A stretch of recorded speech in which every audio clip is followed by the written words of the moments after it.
मंजी माँ, दादी जी। कली, मंजी माँ क्या हुआ? हे राम जी, ये कैसे हुआ? कली वो हम अंदर गए थे ना, हमें ऐसा एहसास हुआ जैसे हमारे साथ कोई है। हमने मुड़ के भी देखा लेकिन कोई नहीं था वहां पे। हमें एहसास हो रहा था कली, एहसास हो रहा था जैसे कोई है जो हमें देख रहा है। मंजी माँ, आप शांत हो जाइए, आप शांत हो जाइए, आप आराम कीजिए। कल रात आप सोए नहीं थे ना, इसलिए आपको ठीक से नींद नहीं मिली होगी।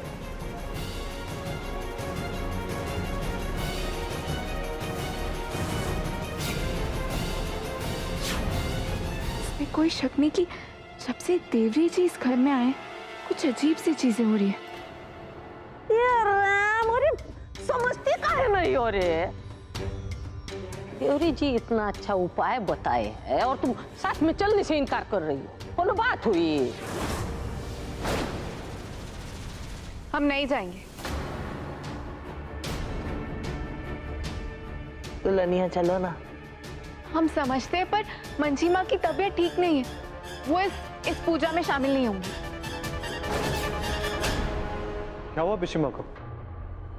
अगर पिशीमा की तबीयत ठीक नहीं है तो मैं रुक जाता हूँ। इस घर परिवार की सुरक्षा के लिए ये यज्ञ कराया जा रहा है और यही नहीं जाएगा। इसे जाना ही पड़ेगा और साथ में नैना को भी। हम और नैना यहीं रहेंगे मंजी माँ के पास।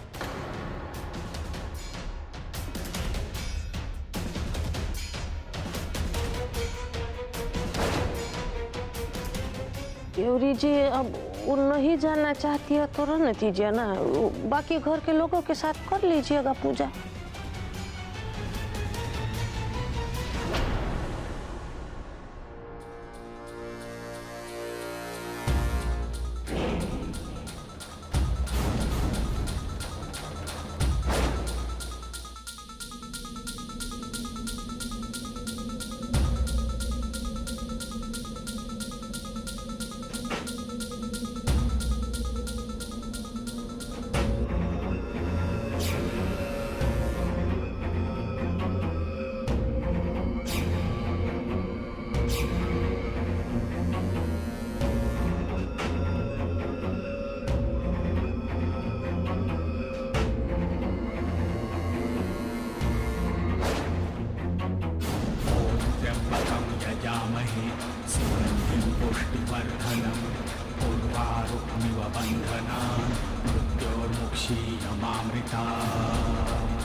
मंजी माँ,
हे राम जी, प्लीज हमारी मदद कीजिए।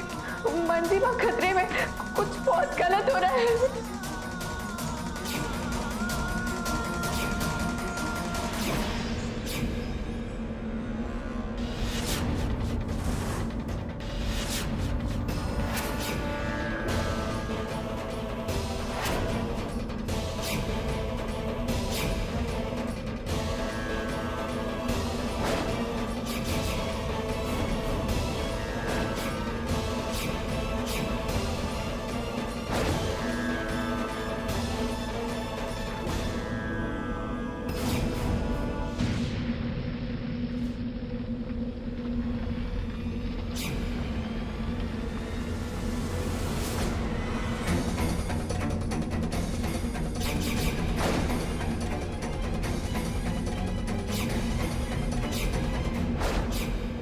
मंजीमा,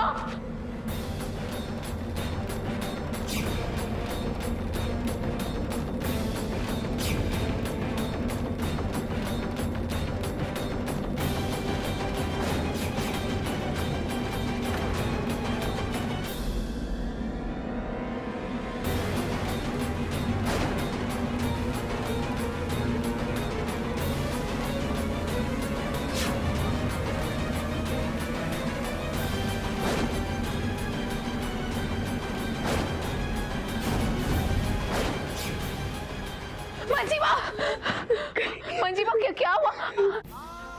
हाँ, आप इतने घबराए क्यों? हाँ, मैं आपकी आवाज आ रही थी, आपके चीखने की आवाज। किचन में बंद हो गए। कली वो एक अदृश्य शक्ति थी जो हमारे साथ जबरदस्ती करने की कोशिश कर रही थी।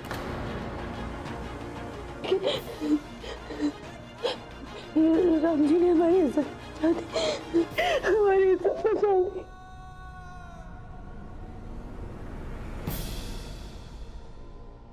ये हो क्या रहा है? कौन रोक रहा है हमें? तू खुद।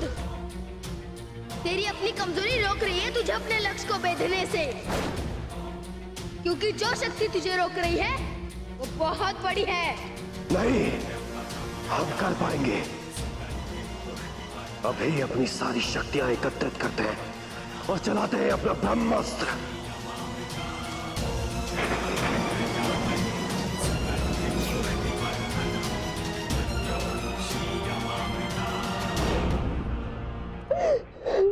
शांत हो जाइए मंजीमा।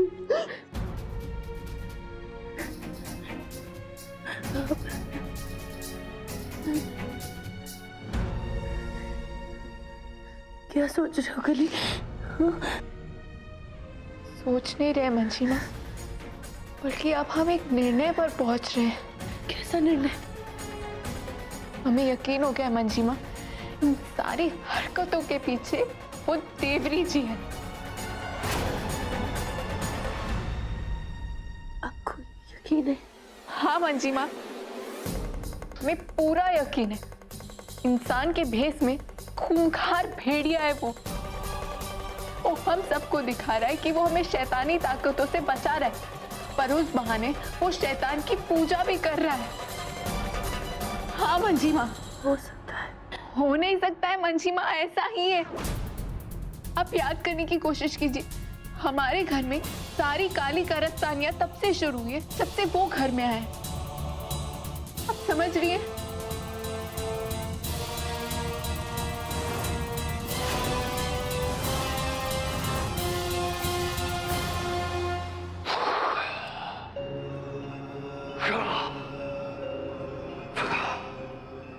कौन है वो?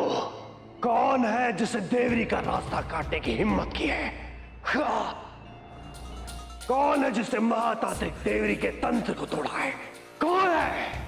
भूल रहा है देवरी? अगर तू तंत्र विद्या का महाज्ञाता है तो उस काली की भक्ति और विश्वास भी उतनी ही मजबूत है। ये लड़ाई तेरी और उसकी नहीं, बल्कि सकारात्मक और नकारात्मक ऊर्जा की लड़ाई है। तो तू कहना क्या चाहता है? देवरी की शक्ति उस काली से कमजोर है? नहीं, मेरा ये मतलब नहीं है, पर तू अपनी पूरी ऊर्जा काली से लड़ने में नहीं लगा रहा है। तू ही जानता है कि कोई है जो तेरा ध्यान भटका रहा है। मंजरी को किसी और तरीके से दूर कर काली से। देवरी, फिर अगले शिकार के बारे में सोच। तू सही कह रहा है, ये मंजरी हमारा ध्यान भटका तो रही है, ध्यान भटका रही है हमारा। इस मंजरी का कुछ करना होगा।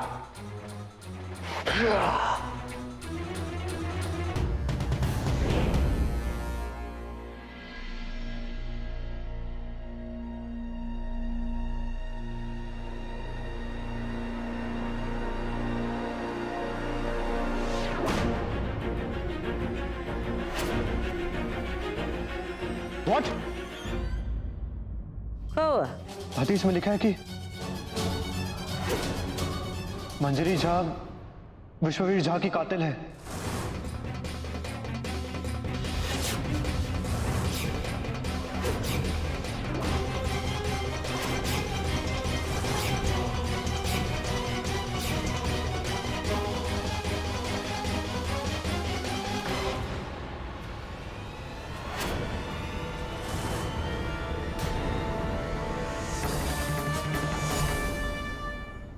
कोई नहीं मंजीमा, ये पेपर वाले तो कुछ भी छापते रहते, कुछ भी लिखते हैं, बकवास। पर ये तो हद है, ऐसे बिना किसी सबूत के कैसे लिख सकते हैं वो लोग? पोस्टमार्टम की रिपोर्ट है मेरे पास, मैं अभी इनसे बात करता हूँ। They have to publish an apology for this. क्या बात करोगे? बात का जो बोतंगड़ होना था वो तो हो चुका ना। और वो तुम्हारा पोस्टमार्टम का रिपोर्ट चाहे जो कहे, तिरसुल तो यही ना भौंकी थी अपना पति का सीने में। दादी जी, बड़के पापा की मौत उनके त्रिशूल मारने से नहीं हुई थी। कोई अपराध नहीं किया हमारी मंजीमा ने। दुनिया चाहे कुछ भी लिखे, कुछ भी सोचे, हमारी नजरों में हमारी मंजीमा बेकसूर है और हमेशा रहेंगी।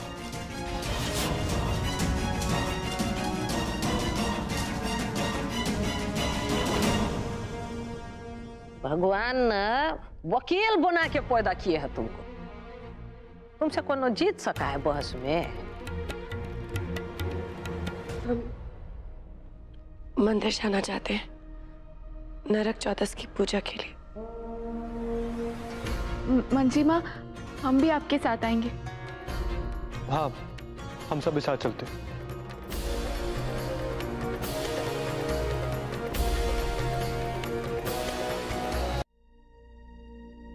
हे माँ, आप तो सृष्टि की कर्ता धर्ता हैं।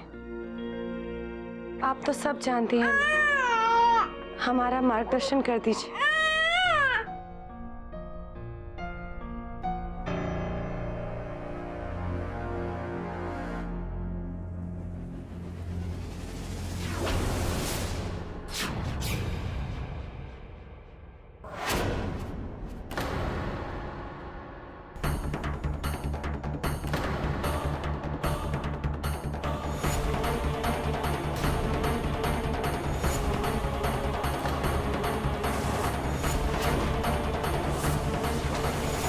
अनर्थ, घोर अनर्थ।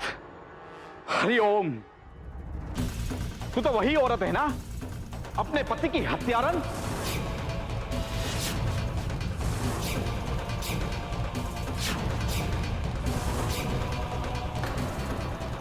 विधवा होकर रंगों की होली खेलते तुम्हें बिल्कुल शर्म नहीं आई?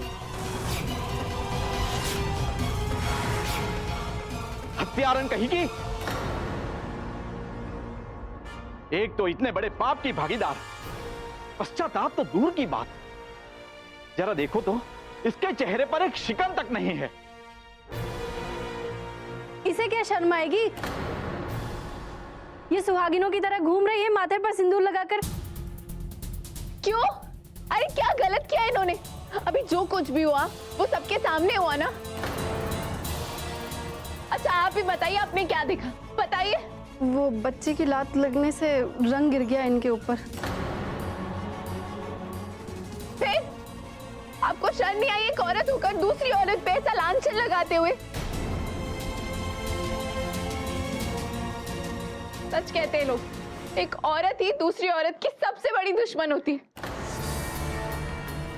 और जो कुछ भी हुआ वो माता रानी के दरबार में हुआ ना। आप लोग इतना तो मानते हैं कि माता रानी बेवजह कुछ नहीं करती। हो सकता है कि ये माता रानी का आदेश है कि हमारी मंजिमा की जिंदगी से सफेद रंग हमेशा हमेशा के लिए चला जाए। ए लड़की, माता के दरबार में खड़े होकर अधर्म की बातें मत कर। एक विधवा के भाग्य में सिर्फ एक ही रंग होता है, और वो है सफेद। आप कौन होते हैं इनके भाग्य का फैसला करने वाले? एक्चुअली हम बताते हैं कि आप है कौन। आप है समाज के ठेकेदार। आप जैसे लोगों की वजह से सालों पहले विधवा औरतें जला दी जाती थी अपने पति की चिता के साथ। आप धर्म और अधर्म की बातें ना ही करें तो बेहतर है। चुप रहो, ज्यादा बोलने का जरूरत नहीं है। पंडित जी गुस्सा हो जाएंगे। क्यों चुप हो जाए हम? क्या गलत कह रहे हैं? इस औरत को सजा मिलनी चाहिए। मारो।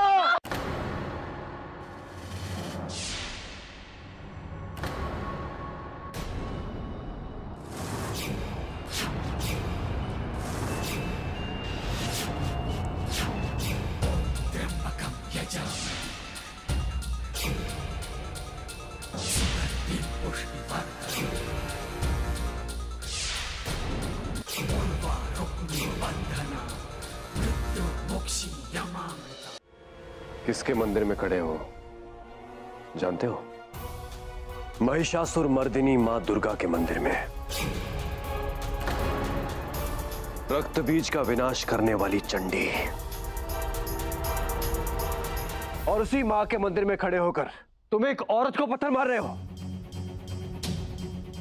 वो भी उस औरत को जिसने अपनी बेटी की प्राणों की रक्षा करने के लिए अपने पति को मारने के लिए त्रिशूल उठाया। त्रिशूल सिर्फ उठाया, लेकिन मारा नहीं था। विश्ववीर झा की मृत्यु इनके हाथों त्रिशूल से नहीं, बल्कि सर पर चोट लगने से हुई थी। तुम ये बात इतने यकीन के साथ कैसे कह सकते हो? सिर्फ यकीन ही नहीं, सबूत है हमारे पास।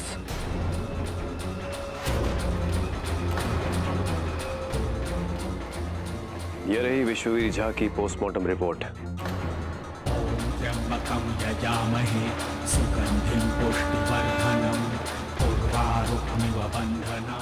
ये बात तो हम मान भी लें, परंतु एक विधवा रंगीन कपड़े कैसे पहन सकती है?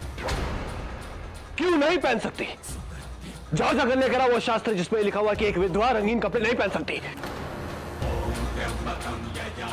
अपने इन बेबुनियादी ढकोसलों का प्रचार कहीं और जाकर कीजिए। जाइए।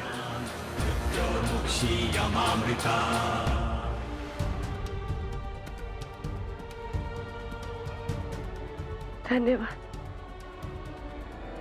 हमें पता है देवरी जी की इन सब के पीछे आपकी कोई चाल है। मंजिमा को आप अपनी साइड लेना चाहते हैं। ये सब करके ये मत सोचने लगेगा कि आप कामयाब हो। ये लड़ाई सिर्फ आपकी और हमारी नहीं है, भगवान और शैतान की है। और हमेशा की तरह इसमें भी भगवान ही जीतेंगे।